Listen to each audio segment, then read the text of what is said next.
এবং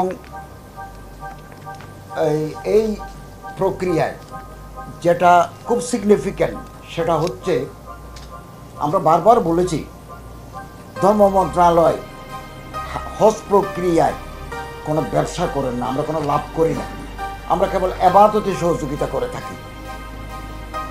এই ক্ষেত্রে আমরা package number 1, package number 2 declare করেছিলাম। তো আমাদের সচিব মহোদয়ের আন্তরিক প্রয়াসে আমাদের বাড়ি ভাড়া করার যে টিম, চৌকস টিম, ওখানে সেনাবাহিনীর প্রতিনিধি আছে, দূতাবাসের প্রতিনিধি আছে, আমার মন্ত্রণালয়ের প্রতিনিধি আছে, ওনারা বাড়ি টু বাড়ি, ডোর টু ডোর দিয়ে বাড়ি ভাড়া করেছেন এবং নেগোসিয়েশন করে বাড়ি ভাড়া কমিয়েছেন। খাবার কাছে, অনতি দূরে এবং সাশ্রয়ী মূল্য, ফ্যাসিলিটিস বেশি, ভাড়াটা কম, নেগোসিয়েশন করে আমরা বাড়িগুলো কিনেছি। এতে কিছু টাকা আমাদের সারপ্লাস হয়ে গেছে এবং একজন হাজি কমপক্ষে 5,315 টাকা ফেরত পাবেন, কমপক্ষে।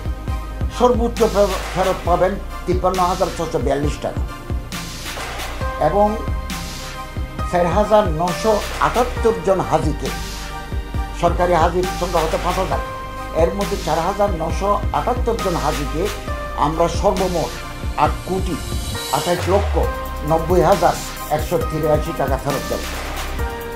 এই টাকা আমাদের হাতে আছে। আমরা তাদের অ্যাকাউন্টে এই টাকা সরকারি আইবাসের মাধ্যমে যাবে, তো আইবাস না, ব্যাংকের মাধ্যমে, বিএফটিএমের মাধ্যমে আমরা তাদের অ্যাকাউন্টে পৌঁছিয়ে দেব। যারা মারা গেছেন এটা তাদের ওয়ারিসদের কাছে সিস্টেম অনুযায়ী পৌঁছে যাবে। এবং এইরূপ টাকা পাঠাতে আমার মন্ত্রণালয় থেকে কোনো ফোন করা হয় না, কারো ডেবিট কার্ড, ক্রেডিট কার্ডের নাম্বার চাওয়া হয় না, কিন্তু একটা চক্র প্রতি বছর মানুষের কাছে প্রতারণা করে টাকা নেয় যে হজের টাকা পাবেন, আপনি এই করেন, সেই করেন, এটা করে, এটা প্রতারণা করে।